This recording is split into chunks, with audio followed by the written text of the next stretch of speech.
Já começar não, né? Sempre a gente fala começar, mas você já começou Já faz começou. tempo, né? Na verdade, desde que a gente vira família, nunca acaba, né? Acaba, né? Sempre acaba. Conversando aqui ou não, continuamos, né? Estamos juntos. Irmãos, muito bom a gente estar aqui, né? Num fim de semana com feriado. A gente tem alguns viajando, como o Lázaro, como o Silvio, e alguns às vezes mais que a gente não está sabendo, né? Mas graças a Deus pela oportunidade que a gente tem de congregarmos, de ter esse momento aqui de adoração e louvor, de escutar o que o Pai tem para falar para a gente. E eu mesmo estou muito motivado, porque, como eu conversei com o pregador, né? Toda vez que passa por uma experiência fora do normal, a gente tem uma certa autoridade de Deus para falar, né? E aí eu fiquei muito feliz quando ele me procurou falando que queria pregar. Então, acho que vai ser uma bênção, eu acho que Deus, acho não, tenho certeza que Deus quer falar conosco. Irmãos, eu quero começar falando é, ainda sobre o não culto presencial, né? Nada mudou, a portaria continua a mesma, não podem crianças menores que 12 anos, não pode menos de 1,5 m entre as pessoas, 12 metros quadrados do ambiente tem que ser usado por pessoa. Então, se a gente for aplicar isso em obediência, a nossa congregação, dentro do nosso auditório, caberia 6 pessoas. E mesmo assim, com esse tanto de família com filho pequeno, não poderiam estar todos presenciais. E eu não acho, a gente, né, não acha muito legal a gente sacrificar a mulher ficando em casa com as crianças e o marido ir, ou a mulher ir e o marido ficar, porque perde um pouco essa visão de família, né, de sermos um. Mas o nosso projeto de reunião presencial das mulheres já teve a sua primeira reunião, que foi bênção, como nós já falamos, e presencial, né? E aí teve uma virtual essa semana. E o nosso encontro de homens, olha aqui um aviso logo no início, ia ser terça-feira, foi cancelado o presencial, vai ter o virtual normalmente. Por que foi cancelado o presencial? Porque, primeiro, vai ser logo depois do feriado, e segundo, os livros que a gente vai distribuir, eles não chegaram ainda, a editora está com um atraso na entrega, né? Então, a nossa reunião vai ser para a distribuição dos livros e para ter um momento junto falando sobre isso. Então, nós vamos avisar, mas fica aí avisado. Terça-feira, reunião normal, via Zoom, como é o comum aqui para a gente. Irmãos, todas as vezes que eu vou fazer a abertura, geralmente na quinta ou na sexta ou até no sábado, eu fico perguntando para Deus um versículo, né? Para não fugir da liturgia que está dentro da nossa mente, que é difícil de tirar. Eu pergunto para Deus o versículo, e dessa vez eu tenho 2 para ler com vocês aqui. O interessante é que os 2 têm relação, e os 2 falam de aflição, de proteção de Deus, de um momento difícil. Então, eu quero começar aqui pelo... Deixa eu só localizar, só um minutinho. Vou começar com Isaías. Eu vou compartilhar aqui com vocês. Eu não sei quantos que conseguem ler aí, mas seria Isaías 57:15. E ele fala assim: pois o Altíssimo, o Santo Deus, o Deus que vive para sempre, diz: eu moro num lugar alto e sagrado, mas moro também com os humildes e os aflitos, para dar esperança aos humildes e aflitos, novas forças. Então, Deus sabe, né? Porque ele enviou essa palavra. Mas eu não sei se é para chamar a gente para humildade ou porque estamos em aflição, porque os 2 alvos aqui da ação de Deus são os humildes e os aflitos, né? Então fica aqui essa palavra para a gente, né? Mesmo estando num lugar santo, alto e sagrado, Deus dá esperança aos humildes e aflitos e renova as forças. Amém? Esse é o primeiro. O segundo que eu queria ler com vocês é um salmo muito conhecido, também escrito num momento de extrema aflição, que é o famoso eleva os olhos para o monte, para os montes. Mas aqui na minha versão, eu estou na nova tradução na linguagem de hoje, né? É uma versão que eu tenho gostado muito de ler. Eu acho que ela é, em alguns trechos, muito mais clara, mais fácil de entendimento. Ela fala assim: olho para os montes e pergunto, de onde me virá o socorro? O meu socorro vem do Senhor Deus, que fez o céu e a terra. Ele, o seu protetor, está sempre alerta e não deixará que você caia. O protetor do povo de Israel nunca dorme nem cochila. O Senhor guardará você. Ele está sempre ao seu lado para protegê-lo. O Senhor não lhe fará mal de dia, nem o sol não lhe fará mal de dia, nem a lua de noite. O Senhor guardará você de todo perigo. Ele protegerá a sua vida. Ele o guardará quando você for e quando voltar, agora e para sempre. Amém? Isso aqui é até bom para quem está viajando, né? Que ele guarda quando você for e quando você voltar. Mas aqui diz algo muito bonito, né? O Senhor não cochila, ele não pestaneja, ele não dorme. Ele está atento, né? Ele sabe tudo que está acontecendo com nossas vidas e ele tem prazer em nos proteger, em nos guardar, não deixar que a gente caia. E fala aqui que ele nos livra de todo perigo e protege a nossa vida. Esse é o nosso Deus, né? Então, muito bom estarmos aqui juntos e queria fazer uma oração agora. Deus, obrigado pela oportunidade que o Senhor nos dá, mais um dia de vida que o Senhor nos concede, pela semana que se inicia. Hoje de manhã, de uma maneira muito clara, isso veio no meu coração.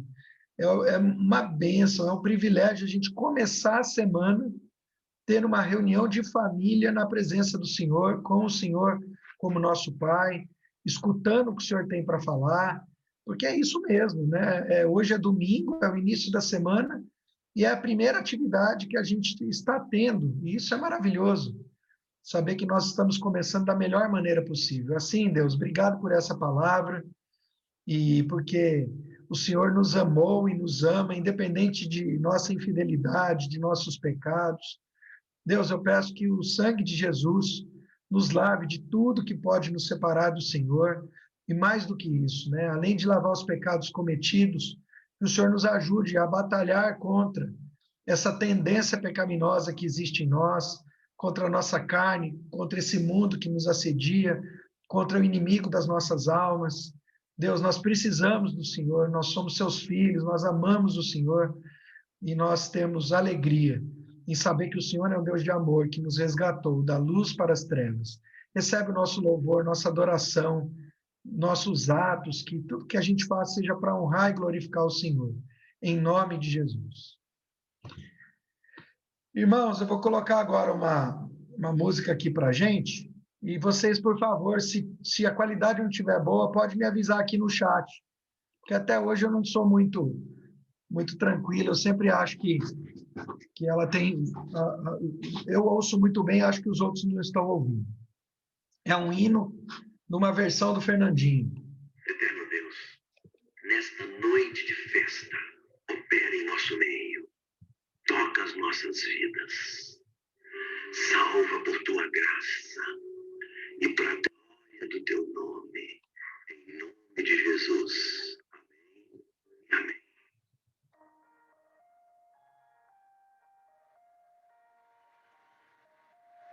Amém.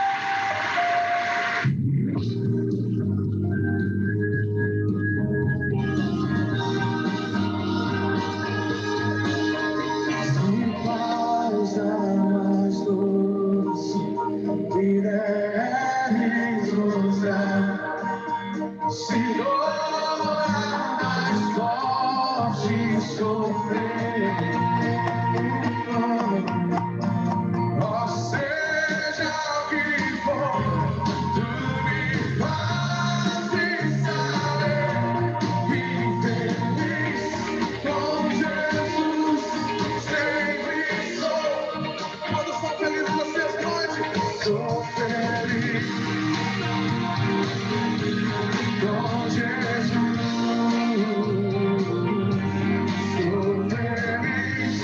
com Jesus, meu Senhor, sou feliz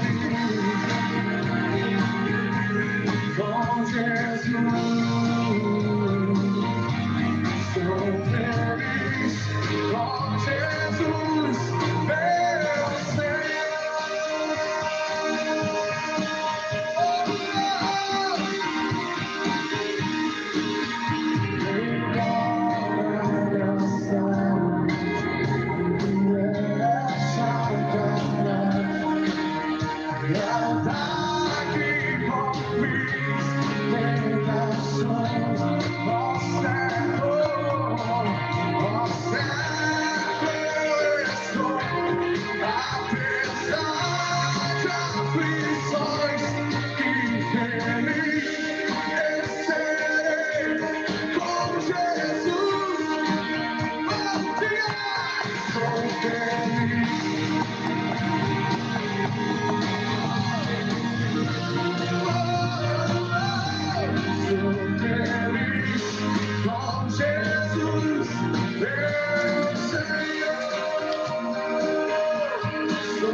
Amém, irmãos. Essa música é muito longa, ela ainda continua para frente, mas eu acho que todo mundo pode dizer aqui, né, que a gente é feliz com Jesus. Amém? Não temos como não ser, né? Irmãos, vocês já pensaram no privilégio que nós temos e na facilidade de não ter problemas para nos reunirmos, mesmo que a pandemia tenha nos deixado separados presencialmente, nós não vivemos num país que nós temos problemas para nos reunir. Vocês lembram da pregação do pastor Edinaldo, né? Que um irmão lá perguntou para ele como que é viver num lugar que vocês podem reunir e não tem problema nenhum, né? Então, irmãos, o que eu queria comentar com vocês, né? O pastor Edinaldo entrou em contato, porque nós demos abertura para ele, falando sobre a necessidade de levantar uma oferta para 2 propósitos. O primeiro deles é comprar os medidores de temperatura para Moçambique. Olha o que acontece. os irmãos lá não estão podendo frequentar a congregação, porque a lei pediu que tivesse um medidor de temperatura na porta. Esse medidor de temperatura aqui no Brasil custa entre 70 e 80 reais. Lá, que o salário mínimo é muito pequeno, custa entre 300 e 400 reais. E não tem como levar daqui para lá. Então, irmãos, quando a gente está ofertando, nós estamos permitindo que a nossa família lá de Moçambique possa se encontrar. Dá para entender isso? Como que é o projeto de Deus em termos financeiros? A outra coisa que ele precisa é comprar a Bíblia em áudio. E eu quero dar um testemunho para vocês. Eu ajudei a distribuir muito dessas Bíblias lá no sertão. Irmãos, um dia eu cheguei numa comunidade que não tem energia elétrica. O cara deixa a Bibliazinha dele no parapeito da janela dele de madeira, pegando o sol para carregar a bateria. Aí ele trouxe a Bibliazinha para mim e falou assim, ó, entregaram para mim faz tanto tempo. Nós já escutamos de ponta a ponta e vamos escutar de novo agora. Aí eu falei para ele, como que vocês fazem? Ele falou, à noite a gente senta aqui no terreiro, eu, minha mulher e os 4 filhos, e a gente escuta a palavra. Dá para vocês entenderem aonde a nossa oferta pode chegar? A Bíblia diz que uma pessoa salva já vale mais do que o mundo. Agora você imagina famílias que não têm a oportunidade de ter uma Bíblia, não sabem ler porque são analfabetos, não têm energia elétrica, podendo escutar a palavra do Senhor. Aonde nós podemos chegar? Então, irmãos, eu só estou reforçando porque as nossas ofertas, a gente já teve irmãos procurando a gente, já ofertando. Obrigado, graças a Deus pela generosidade, Deus retribua. E as nossas ofertas acabam na quinta-feira agora, porque na sexta nós temos que enviar. Qualquer valor, meus irmãos, por mínimo que seja, quando junta muitos mínimos, pode virar algo maior e pode abençoar uma pessoa. Então não se preocupe em falar o que eu tenho é pouco, né? A viúva, ela deu tudo que ela tinha e não era nada ao olhar de todo mundo que estava ali, né? A doação dela foi tudo, foi moedinhas. Então, meus irmãos, procurem ou eu ou o Silvio, né? Que é o nosso tesoureiro, para ofertar na vida do pastor Edinaldo e desses irmãos, tá bom? Eu queria abrir um momento de oração, não sei se tem algum pedido, se alguém tem, por favor, aí abra seu microfone e fala, comunique para a gente poder orar.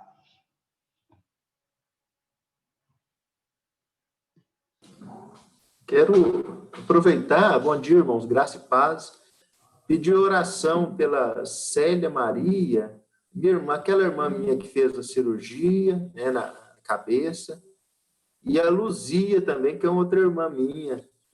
A Luzia está com Covid, sabe? Foi acometida, né, desse vírus.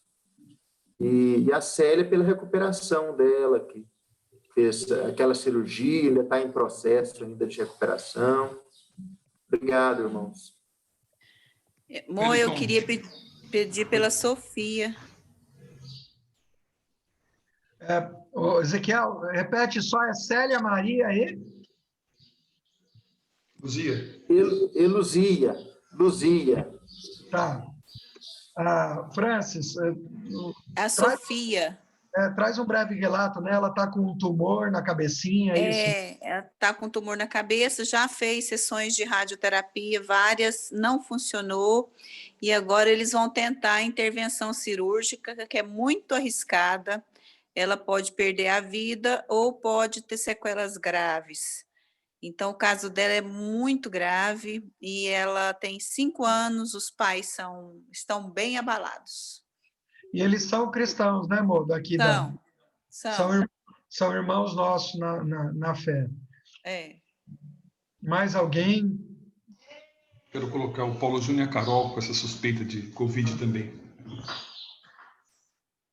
Quero colocar um tio chamado Antônio. fez uma retirada de um tumor, uma recuperação dele. Antônio? Isso, Antônio. Eu estou escrevendo aqui no chat, por isso que eu estou perguntando, não é porque eu estou velhinho, estou surdo, não. É que eu estou escrevendo no chat para a gente depois ler e saber quais são os motivos de oração, tá bom? Então, agradecimento também, nasceu sexta-feira a Estela, que é filha do meu cunhado Israel. Então, muito agradecimento, deu tudo certo. A gente ainda não foi ver, por causa todo esse medo ainda do Covid, ela deve receber a alta da maternidade hoje, mas deu tudo certo. Só um agradecimento mesmo a Deus por isso. como a Sara disse, a estrelinha, a Estela Estrelinha. Muito bom, eu vi lá, eu pensei, falei, deve ser do Israel. Bênção demais. Vamos orar então, irmãos? Eu queria... Ô, Kleber, eu sei que você tem um motivo de oração, mas eu queria pedir para você orar, então, só repetindo, né? As irmãs do Ezequiel, Célia Maria e Luzia, se você abrir o chat, eu acabei de escrever aí, ó. A França pediu pela Sofia, o Paulo Zanin, que eu escrevi errado, pediu pelo Júnior e pela Carol, e o Kleber pediu pelo Antônio, e a Estela nasceu, graças a Deus. Você ora para a gente, Kleber? Oro sim. Pai, nós te louvamos e te agradecemos, Pai, pela dádiva da vida. Nós te agradecemos, Pai amado, porque o Senhor é bom, o Senhor tem cuidado de nós. E nós pedimos, ó Pai amado, esse cuidado que o Senhor tem tido com a gente, que seja estendido pela vida dessas famílias, dessas pessoas, ó Pai, que têm sofrido, que têm passado por momentos difíceis e que somente o Senhor, ó Pai amado, pode consolá-las. Nós pedimos, ó Pai amado, pela vida da Célia, que tem passou por uma cirurgia, certo? E nós pedimos com que o Senhor, Pai amado, venha trazer força, venha trazer uma boa recuperação e que ela possa ser sarada, Pai. Em nome de Jesus. Pai, nós apresentamos, Pai, a vida de todas essas pessoas. Nós não vamos delongar, ó Pai amado, e nós te pedimos, ó Santo Deus, com que o Senhor intervenha em cada situação, Pai amado. Que o Senhor possa entrar com providência, com a cura, com a libertação, com a recuperação de todos os nossos irmãos, ó Pai amado. Nós somos parte desse corpo, nós somos parte dessa família, ó Pai. E nós sentimos a dor, ó Pai amado, porque nós sabemos que os dias são difíceis, que as situações são difíceis, ó Pai amado. Tantos problemas, tantas situações que têm tirado a paz, o sono, o conforto, ó Pai amado, dos teus filhos. Mas nós cremos num Deus poderoso, um Deus que muda as situações, um Deus que cura, que liberta, que traz a paz novamente, que traz a alegria, que traz a saúde. Então nós pedimos, ó Pai amado, pela sua intervenção. E que o Senhor sare o teu povo, ó Pai amado. Nós te pedimos em nome de Jesus. Amém. Amém. A Elisa não tem jeito, né? Tem uma trilha sonora no fundo maravilhosa. Não, podia ter pedido. Pede ela para orar depois. Viu? Eu quero escutar a vozinha dela orando. Ora, agora tá com vergonha. Viu, Elisa? Depois você ora para a tia França, quer escutar você cantar, orar, tão bonitinho. Viu? Tá bom, faz assim para ela assim, ó. Tá bom. Assim, ó. Beijinho. Beijinho meu e da Alice. Meu e da Alice. Beijinho. Muito bom, irmãos. É até interessante isso, porque eu estou lendo os evangelhos e como Jesus não deixava repreender a espontaneidade das crianças, né? Todas as vezes, e foram diversas, que os adultos tentavam falar que elas estavam atrapalhando ou tirando o foco. Hoje mesmo de manhã eu li que os fariseus começaram a reclamar pelo barulho das crianças, e Jesus falou, mas o perfeito louvor vem delas, vocês não estão entendendo, né? Então, muito, muito bom, né? Isso dá para um presbiteriano na origem como eu, isso dá um ar de família sem precedente, né? A gente poder louvar, orar, cantar com os nossos filhos aos nossos pés, né? Junto conosco. Isso é precioso demais. Irmãos, a gente orou um tempo atrás e Deus tem respondido muito às nossas orações. E o pregador de hoje vai pregar para a gente porque Deus respondeu as nossas orações. Eu não sei se eu vou contar a história, porque às vezes ela está implícita até na pregação dele. Mas eu vou falar para vocês, a gente estava na reunião de homens, e quando ele apareceu lá, e ele abriu a boca, e a voz dele saiu, eu acho que não teve um homem ali que não quis bater palma, levantar a mão para o céu, porque assim, o diagnóstico não era bom, né? E o medo era grande. E Deus nos deu uma grande vitória, né? Então eu queria agora estar orando pela vida dele para que ele pregasse, né? Que ele trouxesse a palavra do Senhor para a gente. Eu queria pedir para o Henrique. Henrique, você ora para a gente? O microfone está bom aí? Tá bom, sim. Eu oro, sim. Vida do Fabiano. Amém, Senhor. Deus, nós te louvamos pela vida do Fabiano, Senhor Deus. Agradecemos, meu Pai, por ter ouvido, Senhor Deus, nossa oração, Senhor Deus, ter cuidado do Fabiano. Agradecer, Senhor Deus, pela sua família, pela sua esposa. Agradecer, Senhor Deus, realmente pelo cuidado que o Senhor tem tido, Senhor Deus. Agradecer pela oportunidade, Senhor Deus, de viver, Senhor Deus, de estar junto com esse irmão, Senhor Deus, de ter ele na nossa presença, Senhor Deus, de poder compartilhar com ele histórias, de compartilhar a nossa vida, Senhor Deus. Quero pedir, Senhor Deus, que o Senhor possa abençoar, Senhor Deus, a vida dele agora, Senhor Deus, iluminar, Senhor Deus, agora, trazer inspiração do alto, Senhor Deus, para que ele possa trazer a palavra do Senhor. Nós cremos, Senhor Deus, que o Senhor tem usado ele, e o Senhor sabe, Senhor Deus, que é o teu povo que está ouvindo agora, Senhor Deus. Por isso, Senhor Deus, nós te pedimos, Senhor Deus, fala conosco, fala no nosso coração, Senhor Deus, que o Senhor tenha liberdade para falar conosco através da vida do Fabiano e transformar as nossas vidas, em nome de Jesus, Senhor Deus. Amém. Contigo, meu irmão. Amém. Bom dia, meus irmãos, graça e paz. Eu vou tomar uma água aqui, porque a minha rotina teve que mudar, né? Então, eu estou andando com uma garrafinha só de 5 litros de água aí onde eu vou, porque eu tenho que estar constantemente me hidratando, né? Mas eu quero, primeiramente, agradecer cada manifestação de oração, de carinho, o cuidado dos meus irmãos aí, a preocupação comigo. Agradeço eu e minha esposa e peço a Deus que esteja sempre vindo ao encontro das necessidades de cada um dos irmãos, até aquelas que só você e Deus sabe, né? Então, eu estou muito satisfeito por ter sido alvo de tanto carinho e amor por parte de cada um de vocês. Isso é de deixar a gente assim,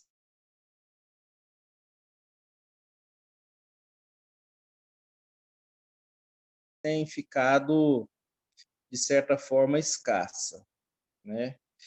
Meus queridos, para a gente não demorar, eu gostaria que vocês abrissem as suas Bíblias no livro de 2 Timóteo, capítulo 3, versículo 14 ao 17.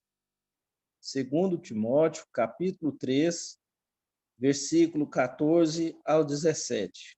Eu vou fazer uma rápida oração. Senhor, obrigado por essa oportunidade, que o teu Espírito Santo esteja nos conduzindo na ministração da tua palavra, levando a nossa mente cativa à obediência de Cristo, e que o teu Espírito, ó Pai, possa aplicar esta palavra aos nossos corações, transformando, Senhor, nos ajudando a colocar estas palavras em atitude no nosso cotidiano.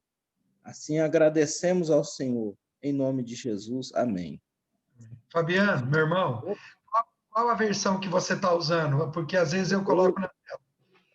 Eu uso a Almeida atualizada. A ARA, Almeida Revista Atualizada. É a Bíblia 7. E é a partir do 14, né? Exato. 2 Timóteo, capítulo 3, versículos 14 ao 17. Está na tela. Perfeito. Então, vamos lá, meus irmãos. Tu, porém, permanece naquilo que aprendeste e de que foste inteirado, sabendo de quem o aprendeste, e que desde a infância sabe as sagradas letras, que podem tornar-te sábio para a salvação pela fé em Cristo Jesus. Toda a Escritura é inspirada por Deus e útil para o ensino, para a repreensão, para a correção, para a educação na justiça, a fim de que o homem de Deus seja perfeito e perfeitamente habilitado para toda boa obra. Até aqui. Irmãos, eu não sei se vocês tiveram oportunidade, mas acho que de uma semana para cá surgiu aí uma certa polêmica envolvendo um papa, envolvendo um renomado pregador evangélico a respeito de atualização da Bíblia, né? Eu confesso aos irmãos que eu não li e nem ouvi o que eles falaram. Então, eu não posso tecer comentários nem aprovando e nem reprovando a fala de nenhum dos dois, né? Até mesmo porque, quando eu me voluntariei para trazer a mensagem, né, de hoje, logo em seguida Deus já começou a colocar no meu coração esse texto que nós acabamos de ler, né? Então, eu quero dar um destaque que a Bíblia, né, ela é muito atual, ela não perdeu a sua atualidade. Até o próprio Billy Graham, certa feita, salvo engano, falou assim: a Bíblia é mais atual do que o jornal que vai sair amanhã, né? Então, nós devemos levar ou ter em alta consideração que a palavra de Deus ela é atual. E eu quero pedir licença aqui aos irmãos. Eu estou com um dos primeiros livros que eu comprei quando eu comecei lá no seminário, né, que é o Manual Bíblico de Halley. O Hélio deve conhecer. Ele é esse vermelhinho aqui, ó. Eu quero ler algumas frases sobre a Bíblia, e de maneira rápida. Diz aqui Abraham Lincoln: creio que a Bíblia é o melhor presente que Deus já deu ao homem. Todo bem da parte do Salvador do mundo nos é transmitido mediante este livro. George Washington: é impossível governar bem o mundo sem Deus e sem a Bíblia. Deixa eu achar uma outra aqui que eu estava de olho nela. Nas escrituras hebraico-cristãs, temos a única chave que abre para o homem o mistério do universo e para esse mesmo homem o mistério do seu próprio eu. Robert Lee: em todas as minhas perplexidades e angústias, a Bíblia nunca deixou de me fornecer luz e vigor. Lord Tennyson: a leitura da Bíblia já é de si mesma uma educação.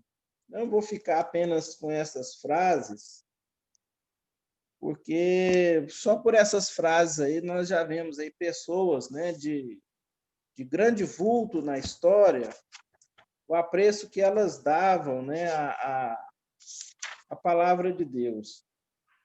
E, assim, eu me lembrei que tinha uma aqui do Isaac Newton, um grande cientista, e essa também merece ser mencionada aqui. Há mais indícios seguros da autenticidade na Bíblia do que em qualquer outra história profana. Então, é uma fala de um cientista.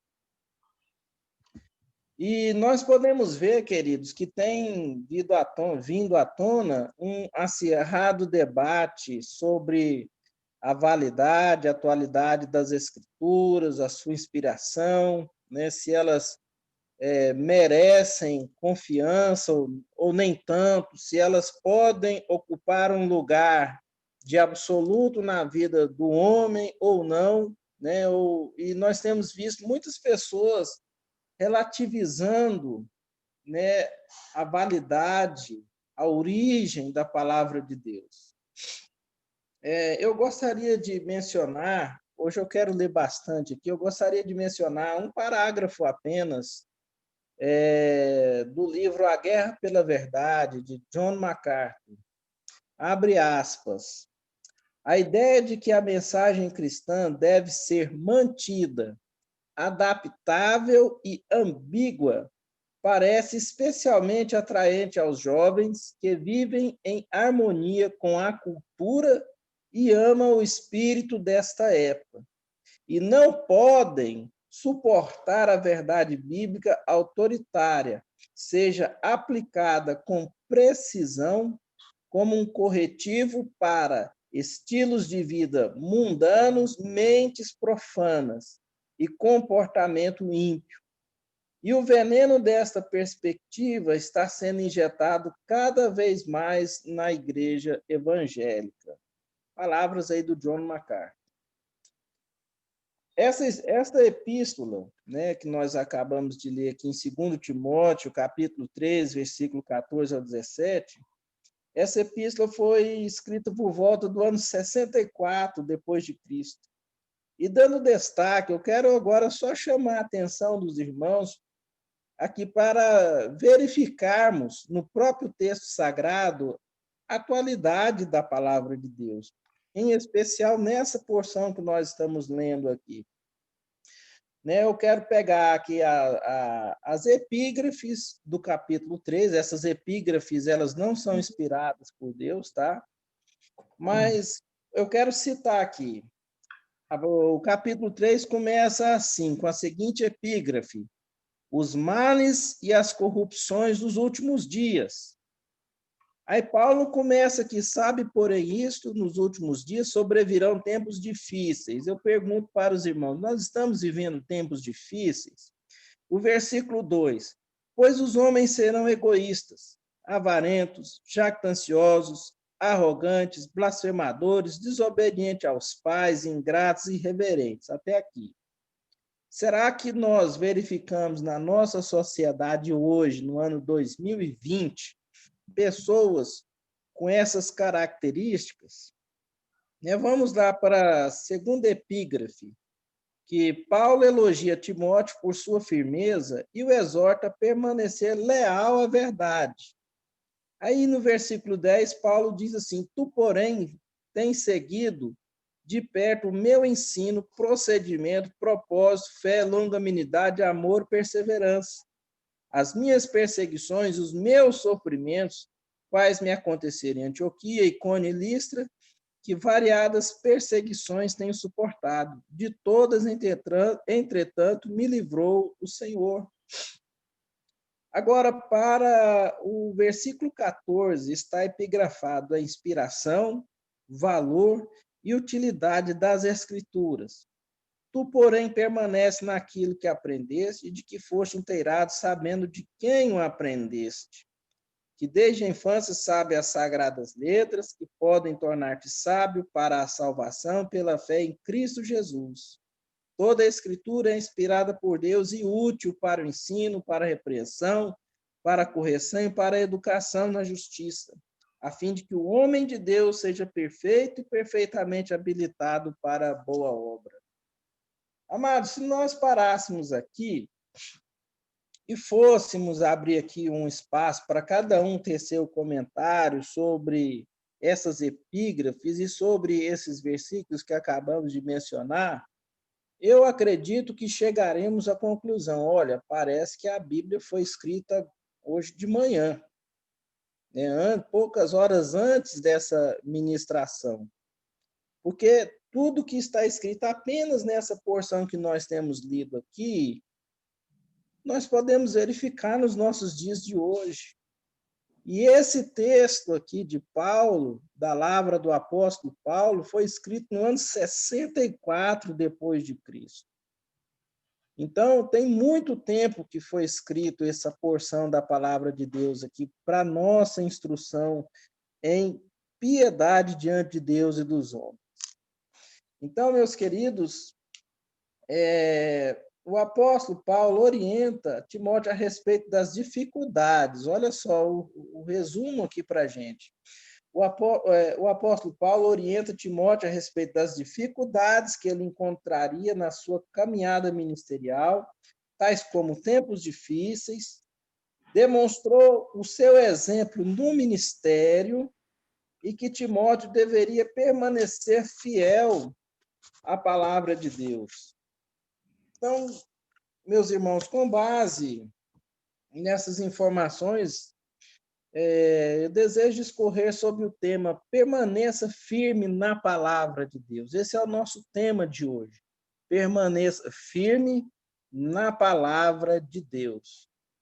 Como eu falei, né, eu não vi a fala nem do Papa e nem do eminente pregador evangélico. Mas surge uma pergunta para nós aqui. Por que devemos permanecer firmes na palavra de Deus? Você já fez essa pergunta para você mesmo? Por que eu devo permanecer firme na palavra de Deus? O texto que nós acabamos de ler traz 3 verdades essenciais relacionadas ao tema. Então, eu quero mencionar aqui 3 verdades porque nós devemos permanecer firme na palavra de Deus. Em primeiro lugar, eu quero destacar que nos torna sábio para a salvação pela fé em Cristo Jesus. Eu tomei emprestado essa frase do versículo 15. Vamos lá ler novamente o versículo 15. E que desde a infância sabe as sagradas letras, que podem tornar-te sábio para a salvação pela fé em Cristo Jesus. Ora, irmãos, no livro de Efésios fala que a salvação é pela graça, né? Ou seja, a salvação ela tem a sua origem em Deus e nos foi transmitida aí pela graça de Deus, mas nós somos participantes dessa graça mediante a fé. Então, não há nenhuma contradição aqui em Paulo quando ele fala salvação pela fé em Cristo Jesus. Está coerente com o texto de Efésios e o texto aqui de Timóteo. Ora, vamos mencionar aqui também, meus queridos, Romanos, capítulo 10. Eu quero ler aqui Romanos, capítulo 10, que diz assim, porque com o coração, versículo 10, aliás, vamos, versículo 9 e 10, se com a tua boca confessares Jesus Cristo como Senhor, e em teu coração creres que Deus o ressuscitou dentre os mortos, serás salvo, porque com o coração se crê para a justiça, e com a boca se confessa a respeito da salvação. Porquanto a Escritura diz, olha só como Paulo falou, porquanto a Escritura diz, todo aquele que nele crê não será confundido, pois não há distinção entre judeu e grego, uma vez que o mesmo é o Senhor de todos, rico para com todos os que o invocam. Olha, irmãos, essa sabedoria, né, nos torna sábio para a salvação pela fé em Cristo Jesus. Nós também devemos voltar os nossos olhos para o texto sagrado de 1 Timóteo, capítulo 4, versículos 15 ao 16. 1 Timóteo, capítulo 4, verso 15 ao 16, fala assim, medita estas coisas e nelas ser diligente, para que o teu progresso a todos seja manifesto. Tem cuidado de ti mesmo e da doutrina. Continua nesses deveres, porque fazendo assim salvarás tanto a ti mesmo como aos teus ouvintes. Ora, irmãos, tem cuidado de ti mesmo, tem cuidado da doutrina. Olha, você e eu, nós temos uma responsabilidade muito grande de preservar intacto o ensino que nós recebemos da palavra de Deus. Então, eu fico muito preocupado quando eu vejo pessoas com uma certa envergadura, né, de influência perante a sociedade, arvorando a sua voz, dizendo, não, a Bíblia precisa ser atualizada. Ora, eu entendo que, né, fazendo aqui, né, pela fé, né, na melhor das hipóteses, que nós devemos sempre buscar um esmero na aplicação da verdade bíblica para o homem odierno, para o homem do século XXI. O texto é antigo, imutável, e é inspirado por Deus, portanto, isento de qualquer tipo de erro naquilo que diz respeito à nossa regra de fé e prática. Quero ressalvar aqui que a Bíblia não é um compêndio ou um livro que trata de matemática, que trata aí de outro tipo de ciência, como física, como química, biologia, geografia, não. Ela pode até ter certo conteúdo científico verificável, tá? Mas a intenção da palavra de Deus é nos levar a um correto relacionamento com Deus.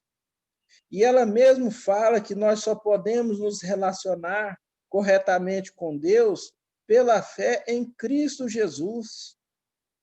Os irmãos já viram e já leram certamente aquele doutor da lei que chegou para Jesus, bom mestre, que hei de fazer para herdar a vida eterna? É uma pergunta macabra, é uma pergunta muito capciosa, porque se tratando de herança, eu não posso fazer nada para ser um herdeiro, por exemplo, do Hélito, não tem como eu ser herdeiro dele. Não tem como eu ser herdeiro do irmão Paulo Zanin, juridicamente falando, não tem como.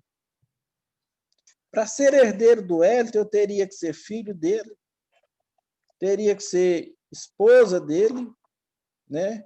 Ou irmão dele. Não é um caso aqui, estou falando em termos humanos. Não é o caso. Então, como que eu posso ser herdeiro dele? Então, aquele mestre da lei, aquele doutor, ele chegou, o que eu devo fazer para ser salvo? E Jesus fala, mas ele querendo se justificar, nós já sabemos a história. Quem é o meu próximo? E Jesus conta a parábola do bom samaritano. E fala, aquele que usou de misericórdia para com ele é que era o próximo, né? Agora, a boa notícia, queridos, para nós, a boa notícia, eu vou repetir, para nós está lá em 1 João 1,12, que diz, mas a todos quantos o receberam, deu-lhes o poder de serem feitos filhos de Deus, a saber os que creem no seu nome, os quais não nasceram do sangue, nem da vontade da carne, nem da vontade do homem, mas de Deus. Então, por isso que a palavra de Deus merece toda a nossa atenção, merece todo o nosso amor, merece todo o nosso respeito e acolhida, porque ela nos torna sábios para a salvação pela fé em Cristo Jesus. Irmãos, a salvação para mim é impossível. É impossível que o Fabiano seja salvo pelas minhas próprias obras, pela força do meu braço, pela minha própria inteligência. É impossível eu alcançar esta salvação. Mas pela fé, na pessoa e obra de Cristo Jesus, fé esta que me é acrescentada pelo Espírito de Deus, aí sim eu tenho essa esperança viva e vívida no meu coração. A salvação em Cristo Jesus. Deixa eu tomar uma água. Em segundo lugar, meus queridos, eu gostaria de destacar aqui a segunda verdade, porque toda a Escritura é inspirada por Deus. Essa é uma afirmação muitíssimo importante para nós, crentes, porque nós, ao fazermos esta afirmação para as pessoas que nos ouvem e para nós mesmos, nós estamos reconhecendo que que a Bíblia, que a palavra de Deus, ela tem origem no próprio Deus, ela não é de origem da mente humana, de nenhum dos seus escritores. A palavra de Deus, ela não foi originada pela própria sabedoria do apóstolo Paulo, dos profetas, de Moisés, não. Ela é originada em Deus. Ora, queridos, vamos verificar aqui em 2 Coríntios, aliás, desculpa, 1 Coríntios, capítulo 2, versículo 13 e 14, para nós vermos essa questão da importância da palavra de Deus. 1 Coríntios, capítulo 2, versículo 13 e 14, diz assim: disto falamos, não em palavras ensinadas pela sabedoria humana, mas ensinadas pelo Espírito, conferindo coisas espirituais com espirituais. Ora, o homem natural não aceita as coisas do Espírito de Deus, porque lhes são loucura, e não pode entendê-las, porque elas se discernem espiritualmente. Porém, o homem espiritual julga todas as coisas, mas ele mesmo não é julgado por ninguém. Pois quem conheceu a mente do Senhor que o possa instruir? Nós, porém, temos a mente de Cristo. Ora, meus irmãos, o apóstolo Pedro, que era um homem simples, um pescador que não tinha o mesmo nível de instrução do apóstolo Paulo, a esse respeito, ele se manifestou aqui em 1 Pedro, capítulo 1, versículo 21. Porque nunca, jamais qualquer profecia foi dada por vontade humana. Entretanto, homens santos falaram da parte de Deus, movidos pelo Espírito Santo. Então, nós podemos dar crédito, nós podemos e devemos permanecer firme na palavra de Deus, porque ela é inspirada por Deus. Deus é a fonte, é a sua origem. Então, quanto a isso, pelo próprio testemunho das Escrituras, não há que se duvidar da sua origem divina, da sua origem em Deus. E por isso nós podemos e devemos permanecer firmes na palavra de Deus. Ora, em 1 Timóteo, capítulo 4, verso 16, o apóstolo Paulo fala: tem cuidado de ti mesmo e da doutrina. Continua nesses deveres, porque fazendo assim salvarás tanto a ti mesmo como aos teus ouvintes. Cuidado da doutrina. E por que eu tenho que ter cuidado da doutrina? Porque é útil para o ensino. Eu vou ensinar o que para a igreja? Eu vou ensinar o que para as pessoas aí num eventual discipulado? Aquilo que Jesus Cristo fez por mim. Eu vou ensinar o quê? Eu vou ensinar como nós devemos nos comportar na presença de Deus. Como nós devemos ter grande respeito e reverência para com o Senhor. Como eu posso adorar a Deus. Eu vou ensinar o quê? Eu vou ensinar o verdadeiro conceito de boas obras. Mas me diga aí, qual que é o conceito de boas obras? É tudo aquilo que eu faço que realmente agrada ao Senhor. Não é aquilo que eu acho que vai agradar ao Senhor. Não é aquilo que eu acho que vai agradar ao meu semelhante, não. É aquilo que vai agradar ao Senhor. E o que é que vai agradar ao Senhor? Está na palavra dele. Aí você tem que ler.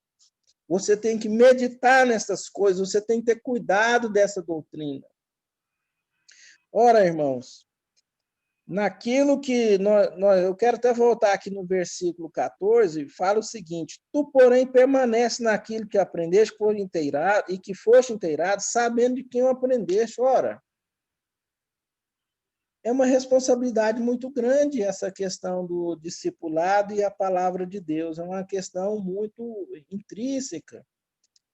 Porque, via de regra, aquelas pessoas que nos doutrinam, nos ensinam, que trazem a palavra de Deus, elas devem ser um exemplo no cuidado da palavra de Deus, delas devem ser um exemplo no trato da palavra de Deus e no trato com o seu próximo.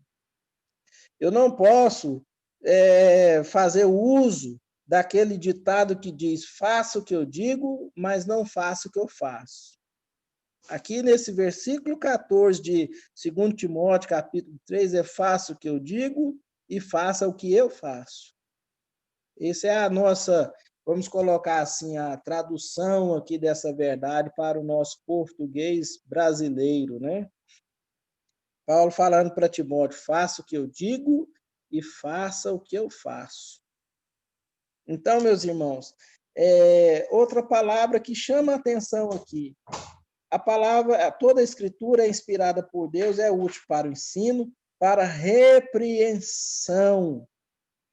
Ora, eu me lembro de uma frase de Francis Schaeffer que diz: um simples cristão com a Bíblia na mão pode dizer que a maioria está errada.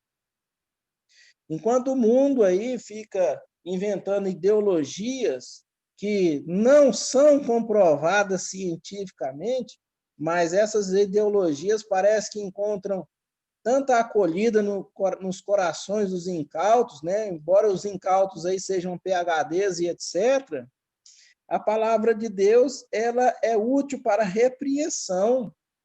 Ela é útil, ela é a fonte da nossa autoridade para dizer: isso está errado. A fonte da nossa autoridade, até mesmo para cumprir o ID, não é o tanto que eu sei da Bíblia, não é o tanto que eu estudei, mas é a palavra de Jesus Cristo. Ide por todo o mundo. E nós só vamos descobrir que nós temos esta autoridade se voltarmos os nossos olhos para a palavra de Deus.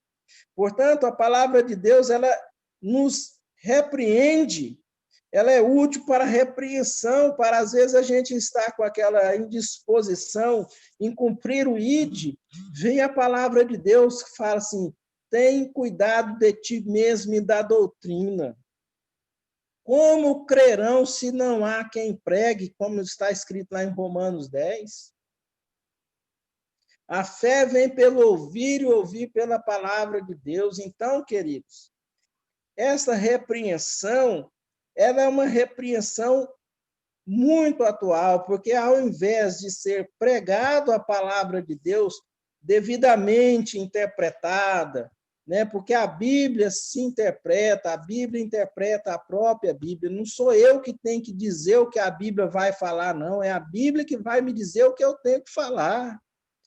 Não sou eu que vai dizer o que a Bíblia tem que viver, não. É a Bíblia que vai me dizer como eu devo viver, como eu devo me comportar diante de Deus e dos homens. Então, ela é útil para a repreensão, ela é útil para corrigir, ela é útil para corrigir vícios, ela é útil para corrigir doutrinas estranhas, aquelas doutrinas que tentam suavizar o evangelho, que tentam suavizar a palavra de Deus. E, em especial, ela é útil para a educação na justiça. Ou seja, ela é útil para me levar a uma vida de equidade para com os de dentro, ou seja, para com aqueles que estão comigo na comunidade, aos irmãos que compõem a igreja, e também para os que estão de fora, aqueles que estão nas trevas. Então, esta é a utilidade da palavra de Deus, e essa utilidade para nós, ela advém da sua inspiração divina. E, por fim, queridos, eu quero mencionar aqui uma terceira verdade, porque a palavra de Deus nos capacita e habilita para toda boa obra. Como o apóstolo falou, a fim de que o homem de Deus seja perfeito e perfeitamente habilitado para toda boa obra. Ora, nós temos aqui duas palavras, perfeito e habilitado, ou perfeitamente habilitado. Esse perfeito aqui não quer dizer inerrância. Olha, a partir do dia 3 de dezembro de 95, o Fabiano virou um homem inerrante, perfeito. É um cara que jamais pisou na bola. Não é isso.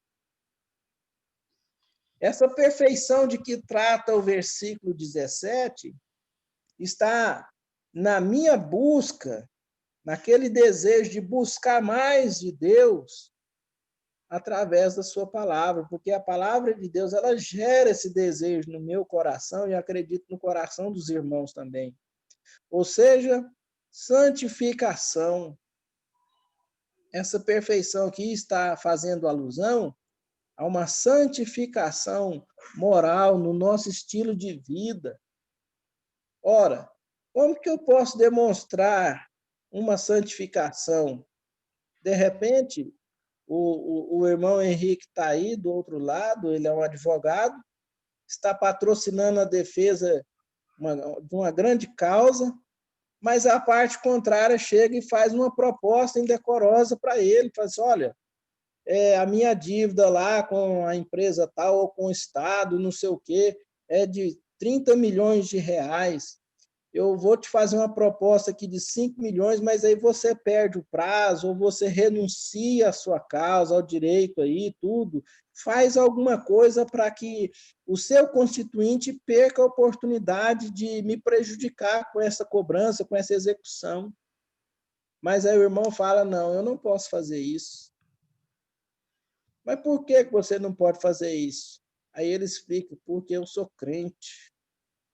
Eu conheço a palavra de Deus. Jesus não faria isso comigo. Jesus não me venderia por 3 milhões, nem por 30 moedas de prata. Então, essa santificação aqui, ela quer dizer também, na verdade, separação de valores mundanos, de conceitos humanos aí e mundanos que vão de encontro com a verdade da palavra de Deus, vão chocar frontalmente com a palavra de Deus. Então, nesse caso, eu preciso de ser perfeito. Eu preciso de ser essa pessoa que demonstra santificação no meu trato diário com as pessoas, com aquilo que eu faço, né? E principalmente com Deus. O versículo 5, aliás, o capítulo 5, verso 48 de Mateus diz, portanto, sede vós perfeito, como perfeito é o vosso Pai Celeste. Mateus 5, 48. Então, esta perfeição não é opcional nas nossas vidas, ela é requerida. E nós só vamos alcançar esta perfeição voltando os olhos para a palavra de Deus. João 17, 17 fala, santifica-os na verdade, a tua palavra é a verdade. Pessoalmente, eu acho que não existe outro meio de santificação se não for pela palavra de Deus, irmãos. Porque é ela que vai me limpar das minhas mazelas, dos meus vícios, das minhas feiuras, é ela que vai confrontar toda mentira e engano que há no meu coração, na minha mente. É ela que vai mudar o meu estilo de vida. Se eu desse conta por eu mesmo mudar meu estilo de vida, não precisaria de Jesus Cristo ter vindo aqui nessa terra, morrer em meu lugar na cruz do Calvário. Eu mesmo poderia resolver o meu problema. E ela nos habilita, uma vez santificados, nós estamos perfeitamente habilitados para toda boa obra, ou seja, para fazer aquilo que realmente agrada ao Senhor. Eu não poderia deixar de mencionar aqui Romanos capítulo 12, um texto bastante conhecido da igreja. Não posso deixar de mencionar que essa santificação ou perfeição está aqui, sendo requerida de nós, né? O Senhor está requerendo de nós, quando o apóstolo Paulo falou aqui em Romanos capítulo 12, versículo 2, e não vos conformeis com este século, mas transformai-vos pela renovação da vossa mente, para que experimenteis qual seja a boa, agradável e perfeita vontade de Deus. Então, essa capacitação advém da palavra de Deus para nós. Então, tudo aquilo que for achado em mim que está em conformidade com este século, somente a palavra de Deus pode extirpar da minha vida. Não existe bisturi humano que possa remover da minha vida, da minha carne, aquilo que não agrada ao Senhor, aquilo que é conformação com este século.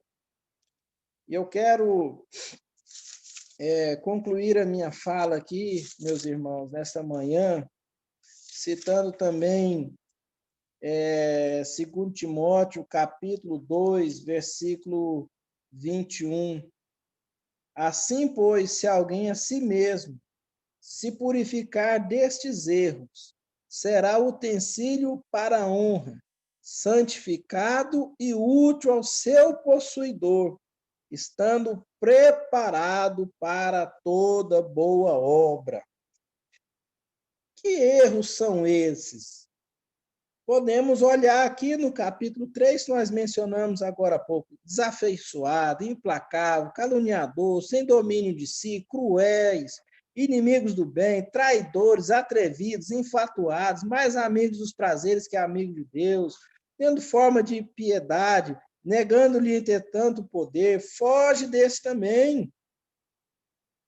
Então, é pela palavra de Deus, irmão, que nós somos verdadeiramente transformados em utensílio útil ao nosso possuidor, que é Cristo Senhor. Assim, pois, se alguém, se a si mesmo se purificar destes erros, será utensílio para honra, santificado e útil ao seu possuidor, estando preparado para toda boa obra. E eu quero citar aqui 1 Timóteo 6, 11. Tu, porém, homem, ó homem de Deus, foge dessas coisas. Antes, segue a justiça e a piedade, a fé, o amor, a constância, a mansidão. Combate o bom combate da fé. Toma posse da vida eterna, para a qual também foste chamado e fizeste boa confissão perante muitas testemunhas. Exorto-te perante Deus, que preserva a vida de todas as coisas, e perante Cristo Jesus, que diante de Pôncio Pilatos fez boa confissão, que guardes o mandamento imaculado, irrepreensível, até a manifestação de nosso Senhor Jesus Cristo. Ora, irmãos, muitos aí têm blasfemado a palavra de Deus.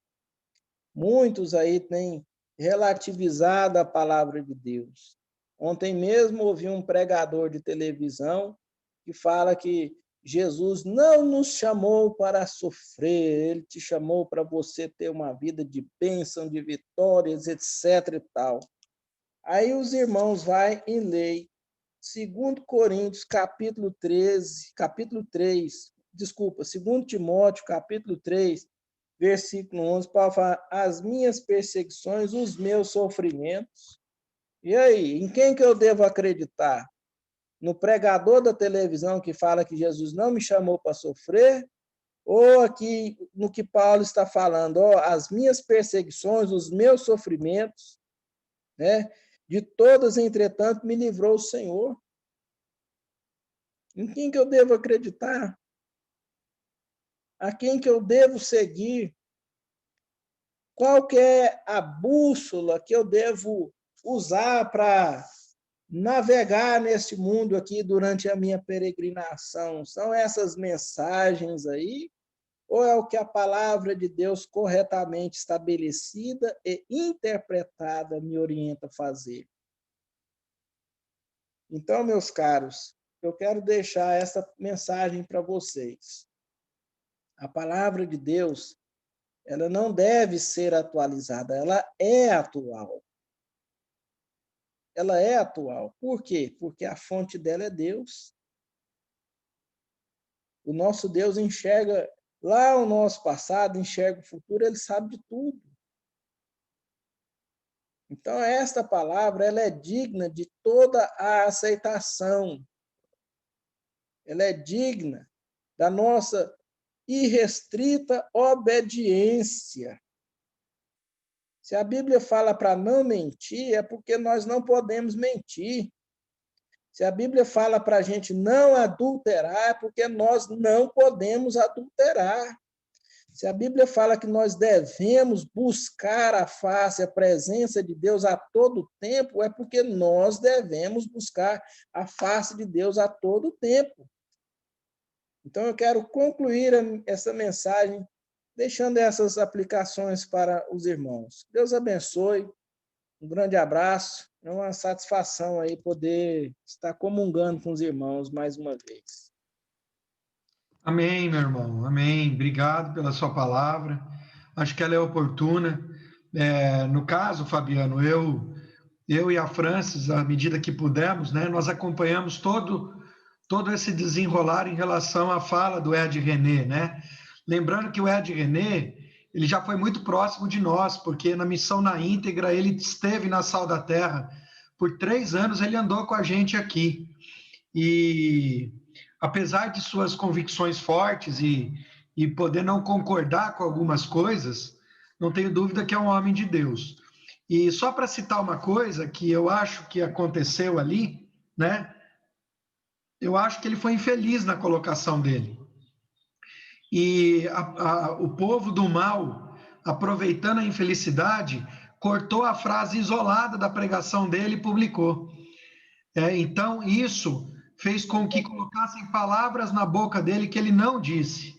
Inclusive, ele veio depois, num vídeo de 50 minutos, tentar explicar. E aí eu acho que ele errou de novo, porque eu acho que ele teria que ter, numa visão de humildade, declarado que ele foi infeliz no modo como ele disse. E não, ele voltou a falar que ele afirmava, que ele concordava, que era aquilo mesmo. Mas, enfim, como Deus diz para a gente, nós não estamos aqui para julgar, né? Nós estamos aqui para, à luz da palavra, como você bem fez agora, nos blindarmos contra esse relativismo que o mundo busca. Porque a palavra de Deus, ela é o absoluto que foi dado para a gente, ela não tem variação. Mas o mundo não consegue viver com a força e o peso disso no pecado deles. Então, eles querem relativizar. Então, eles querem relativizar gênero, eles querem relativizar espécie, eles querem relativizar a conduta. E o único jeito para fazer isso é modificar a palavra. Fabiano, obrigado pela palavra, pela inspiração, pelo banho bíblico, que toda vez que você começa a pregar, eu tento anotar, mas no 5º texto eu já perdi a anotação. Então, mas pelo menos eu peguei o título aqui para colocar no nosso canal, que é Permaneça Firme na Palavra de Deus. Então, o título, e eu vou colocar lá no nosso canal. Irmãos, agora a gente vai, primeiro dia do mês, né? Como eu disse no início, muito bom, né? Começarmos a semana juntos, escutando o que Deus tem para falar, louvando e adorando o nome dele, e também ceando, né? Eu queria falar para vocês que a alegria da ceia e da celebração, de modo algum, pode ser confundido com desrespeito, ou com uma irreverência, né? É um momento solene, é um mandamento dado por Jesus para que cumpríssemos, lembrando do sacrifício dele, né? E eu queria lembrar aos irmãos também que a nossa alegria, então, ela tem que ser uma celebração solene, em obediência ao que ele mandou, com todo o respeito que o momento merece, né? Porque é como se a gente pudesse não respeitar a morte de uma pessoa, principalmente essa pessoa sendo Deus, o Filho de Deus morto no nosso lugar. Então, isso é inadmissível. Outra coisa é uma admoestação, né, que Paulo deixou para a gente. Ele falou que não era digno de tomar essa ceia aquele que não discernisse o corpo. O que é isso? Não é achar que o pão é realmente a carne de Jesus, né? Porque o pão simboliza, ele não é. O discernimento do corpo é entendermos que nós somos uma família de filhos adotados por Deus através da salvação pelo sangue de Jesus. Porque se a gente não entende que nós somos um corpo, a nossa celebração vira individual. E toda vez que a gente esquece que a gente pertence a um corpo em que Cristo é o cabeça, a nossa individualidade pode estar querendo a bênção só para a gente. E isso não é divino, isso é demoníaco, né? Jesus não morreu para me abençoar, Eliton. Ele morreu para nos abençoar como filhos, como povo escolhido, como família de Deus, como corpo, como noiva. Então, esse discernimento, essa falta de entendimento de que celebramos como família até o dia que estaremos juntos na mesma mesa com Ele e Ele conduzirá a celebração, esse é o principal pecado que não pode ser cometido. Amém? Então, nós somos um corpo. Lendo o texto aqui com vocês, o famoso texto, né, em que Paulo narra o sacrifício, né, de Jesus, pelas palavras de Paulo, e eu estou colocando aí na tela, está assim descrito: porque eu recebi do Senhor este ensinamento que passei para vocês, que o Senhor Jesus, na noite que foi traído, pegou o pão e deu graças a Deus. Depois partiu o pão e disse: isso é o meu corpo que é entregue em favor de vocês. Façam isso em memória de mim. Deus, nós te damos graças por este pão partido, simbolizando o corpo de Jesus, que foi dado por nós naquela cruz. E a gente nunca vai conseguir entender o tamanho desse sacrifício. Nós que somos pais e sequer podemos pensar na morte dos nossos filhos, e muito menos em dar nossos filhos como sacrifício pela vida de alguém que comete um erro ou que peca, não conseguimos entender a grandiosidade desse amor, mas nós aceitamos e nós sabemos que por ele nós fomos incluídos e o nosso nome foi escrito no livro da vida. Então nós queremos te agradecer e celebrar o corpo do seu filho, a morte de Jesus na cruz, porque ela nos deu vida, a morte dele nos permitiu a vida. Em nome de Jesus. Irmãos, comam do pão. Todos estão com os elementos, né? Creio que sim, podem comer do pão, lembrando que esse pão simboliza o corpo de Jesus.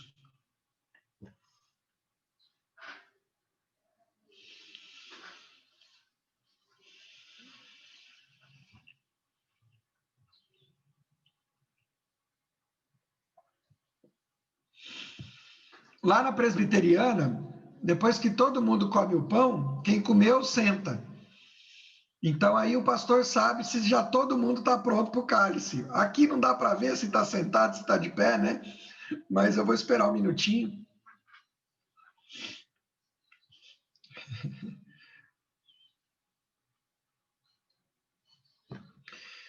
Meus irmãos, Paulo continua, né? Na segunda parte do versículo 24. Não, no 25. Assim também, depois do jantar, ele pegou o cálice e disse: esse cálice é a nova aliança feita por Deus com o seu povo, aliança que é garantida pelo meu sangue. Cada vez que vocês beberem de esse cálice, façam isso em memória de mim. Deus, obrigado, porque esse suco de uva ou vinho simboliza o seu sangue derramado na cruz. Esse sangue que nos lavou, que nos purificou, e que ele foi narrado lá em Jeremias, quando falou de uma nova aliança, uma aliança fundamentada no seu sacrifício e no envio do Espírito Santo para modificar o nosso interior pecaminoso. Obrigado, porque no projeto de salvação o Senhor nos incluiu, e que esse sangue de Jesus nos lave de todo pecado cometido e da tendência de pecarmos, em nome de Jesus. Irmãos, podem tomar do suco d'uva.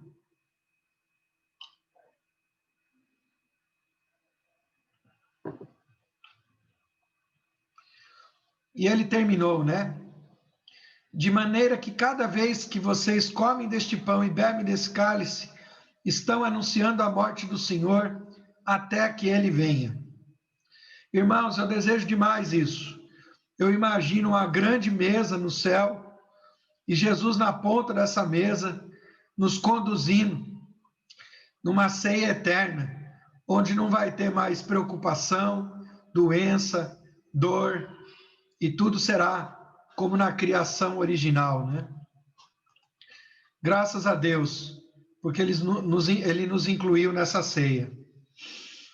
Irmãos, eu não sei se alguém quer falar algo, tem algo para dizer? Eu fico preocupado com o almoço, que as mulheres já são 11h30. Não? Então, irmãos, que tenhamos uma boa semana, o nosso culto continua a semana toda, que o amor de Deus Pai, a graça do Filho, a presença, o ensinamento, a consolação do Espírito Santo esteja conosco, com o povo de Deus na terra, agora e para sempre. Amém. Boa semana, meus irmãos. Grande abraço, um grande beijo. Abraço a todos aí, fique com Deus. Essa semana é aniversário do Fabrício, na terça-feira, hein? Não vamos esquecer, não. Olha ele quietinho ali, ó. E a Elisa, quinta-feira. Olha só, rapaz.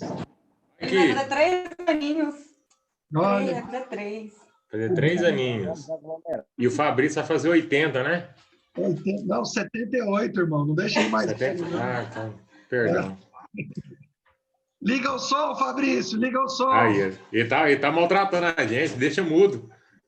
Fabrício, liga o som. Você tá sem som, Fabrício. Fabrício, você tá sem som. Liga o microfone. Não tem. Acho. Tá com problema, ele tá falando que tá com algum problema. É o problema de BIOS. Bichinho ignorante operando sistema. Abraço, parabéns aí, Fabrício, parabéns. Quem que falou? De quem que é mais aniversário? Desculpa. Da Elisa. Da Elisa, 3 aninhos, nossa, passa rápido demais. A minha daqui uns dias. Vai ter 3 aninhos. Que Elisa, eu nem aprendi a fazer o 3 ainda. Com Deus, gente, até mais. Com Deus, até mais. Beijo.